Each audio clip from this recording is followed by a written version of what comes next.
अस्सलाम वालेकुम वरहमतुल्लाहि वबरकातुहू। मैं हूँ आपका दोस्त अब्दुल अज़ीज़ बिलाली और आप देख रहे हैं सदफ़ अकेडमी। तो आज की इस वीडियो में मैं एक अहम टॉपिक पे गुफ्तगू करना चाहता हूँ। ये टॉपिक मतलब आम इंसान की ज़िंदगी से भी ताल्लुक़ रखता है और हर इंसान की ज़िंदगी मुतासिर कर रहा है और ख़ासकर जो तलबा हैं, जो स्टूडेंट हैं, उनकी ज़िंदगी भी काफ़ी मुतासिर कर रहा है और वो है नींद की कमी होना, नींद की महरूमी जो बच्चों के काफ़ी ज़्यादा इफ़ेक्ट डाल रही है और उसके बहुत सारे रीज़न हैं कि नींद की कमी क्यों हो रही है। क्योंकि बच्चे जो हैं वो बच्चे मतलब हर उम्र के बच्चे, हर उम्र के जो इंसान हैं, हर उम्र के जो लोग हैं, वो आपका रात-रात तक मोबाइल देख रहे हैं।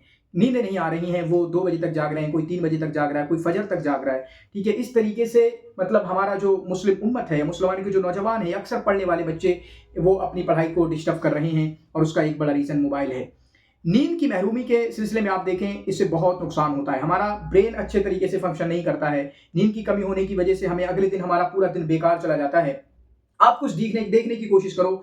आज दुनिया जो है सर्केडियन रिदम की बात कर रही है कि सर्केडियन रिदम एक हमारे मतलब नेचर का एक रिदम होता है। हमारा उस तरीके से हमारा जिस्म वर्क करता है कि जिस्म उसी तरीके से उसी माहौल में चला जाने लगता है। जैसे जो जो लाइट बंद करने की बात कही जाती है कि जब आप सोने जा रहे हों तो लाइट को बंद कर दें, क्योंकि वहाँ जब लाइट को बंद करेंगे तो मेलाटोनिन जो है, जो नींद का हार्मोन है, वो ज़्यादा निकलने लगता है, फिर आपके लिए नींद नींद नींद आना आसानी आसानी हो सकती है। लेकिन जब हम देर रात तक मोबाइल देखते रहते हैं, तो जो ब्लू लाइट्स निकलती हैं हमारी स्क्रीन से, वो हमें सोने नहीं देती हैं। वो मेलाटोनिन की जो प्रोडक्शन को, उसकी मात्रा को कम कर देती हैं, जिसकी वजह से हमें नींद आने में दुश्वारी होती है। और जब इस तरह का एक सर्कल बन जाता है, क्योंकि एक हैबिट होती है, मन हमारा हैबिट पे काम करता है, तो हम कहते हैं कि हमें नींद नहीं आ रही है। जब नींद नहीं आती, सोने जल्दी चले जाते हैं, फिर बाद में बार-बार मोबाइल उठाते रहते हैं, बार-बार मोबाइल उठाते रहते हैं। तो हमें ऐसा नहीं करना है। आज दुनिया जिस सर्केडियन रिदम की बात कर रही है कि आपको इस तरीके से सोना है, आप अगर देखोगे तो मोहम्मद रसूलुल्लाह सल्लल्लाहु अलैहि वसल्लम की ज़िंदगी के बारे में कि आपने किस तरीके से आपका सोने और जागने का क्या शेड्यूल था।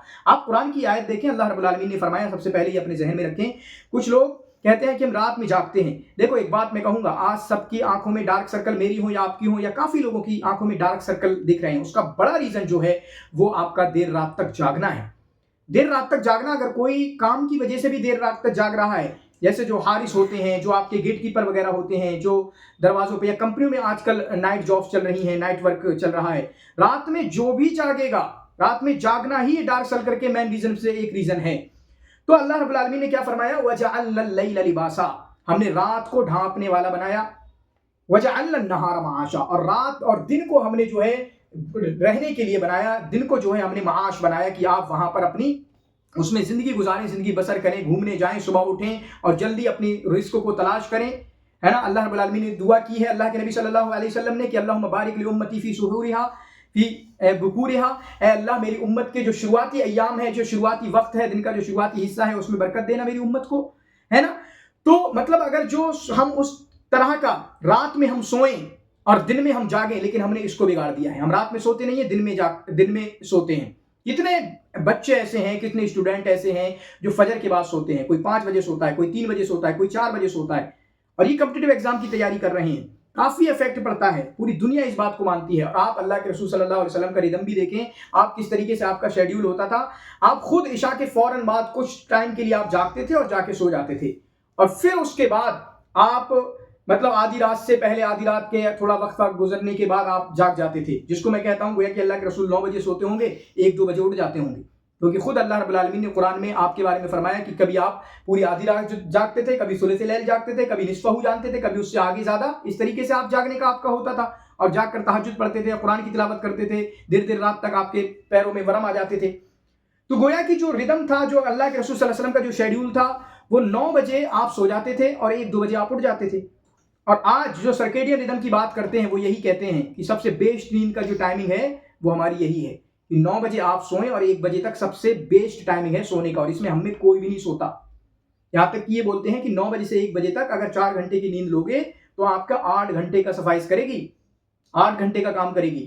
9 से 10 तक सोगे 1 घंटा, वो 2 घंटे का काम करेगी। 9 से 12 तक सोगे 3 घंटा, वो 6 घंटे का काम करेगी। 9 से 1 तक सोगे, वो आपका 8 घंटे का काम करेगी। हम इतने बेहतरीन टाइम को, जो हमारे सर्केडियन रिदम, जो जिसको आज पूरी साइंस मानती है और उसको बताती है, हम उसको छोड़ के फिर बाद में जाके सोते हैं, जो सोने का टाइम नहीं होता है। और जब सोने का टाइम नहीं होता है तो ज्यादा नींद लेने के बावजूद भी हमारी नींदें पूरी नहीं हो पाती हैं। कितने बच्चे ऐसे हैं जो 10-10 घंटे सोते हैं, पूरा दिन मोबाइल चलाएंगे और 10-10 और 12-12 घंटे की नींदें हैं।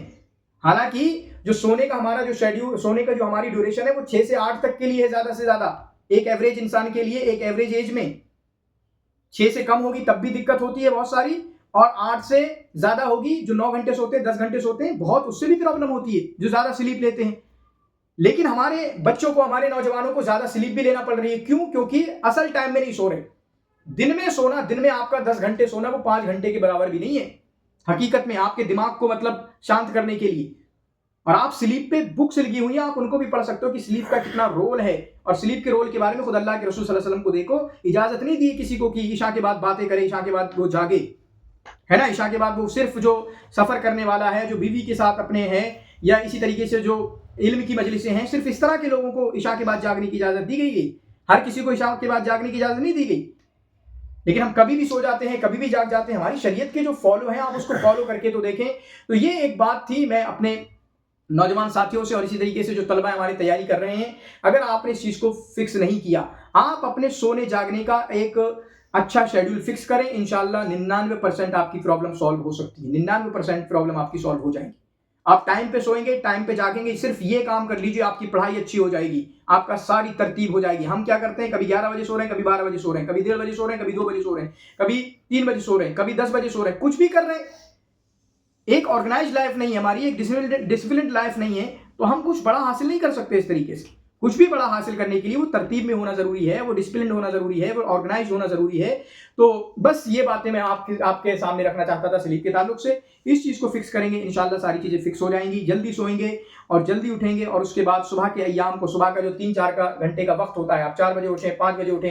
अभी सर्दियां आ रही हैं, 6 बजे तक भी आप जा सकते हो, अजान फजर की अजान वहां पर होगी, या पहले उठ रहे हैं तो तहज्जुद की नमाज वगैरह का भी आप सोच सकते हो। तो 3 बजे, 4 बजे, 5 बजे, जितना भी उठते हैं, 8 बजे तक आप उस टाइम को प्रोडक्टिविटी यूज कीजिए, पढ़ाई कीजिए। आप पढ़ते हैं, काम करने वाले हैं, आप काम कीजिए। जो भी आप करते हैं या जिस तरीके भी आपकी एक्टिविटी है, मशगूलियात है, आप उसको उस काम में लगाइए, इंशाल्लाह बरकत होगी। और इस तरीके से हम अपनी जिंदगी को ढाल लें। आपका यहाँ तक पहुंचने के लिए बहुत बहुत शुक्रिया। जज़ाकुमुल्लाह खैर, वासन जज़ा, बारकल्लाहु फीकुम।